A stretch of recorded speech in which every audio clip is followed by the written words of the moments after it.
ಬಾಗಲಕೋಟೆ ಜಿಲ್ಲಾ ಪೊಲೀಸರ ಬಹುದಿನಗಳ ಕನಸು ಸಾಕಾರಗೊಂಡಿದೆ. ನವನಗರದಲ್ಲಿ ನೂತನವಾಗಿ ನಿರ್ಮಿಸಲಾದ ಪೊಲೀಸ್ ಕೌಶಲ್ಯ ಅಭಿವೃದ್ಧಿ ಕೇಂದ್ರ ಉದ್ಘಾಟನೆಗೊಂಡಿತು.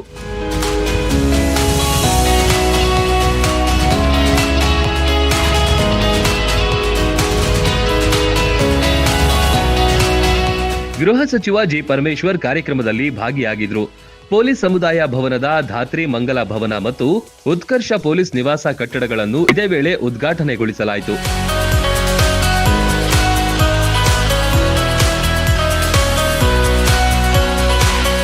ಈ ಸಂದರ್ಭದಲ್ಲಿ ಸಚಿವ ಆರ್.ಬಿ. ತಿಮ್ಮಾಪುರ, ಶಾಸಕರಾದ ಎಚ್.ವೈ. ಮೇಟಿ, ಭೀಮಸೇನ್ ಚಿಮ್ಮನಕಟ್ಟಿ, ಹನುಮಂತ ನಿರಾಣಿ, ರಾಜ್ಯಸಭಾ ಸದಸ್ಯ ನಾರಾಯಣ ಸಾಬ್ ಹಂಡಗೆ, ಉತ್ತರ ವಲಯ IGP Chetan Singh Rathod, SP Amarnath Reddy, CEO Shashidhar Kurera ಭಾಗಿಯಾಗಿದ್ರು.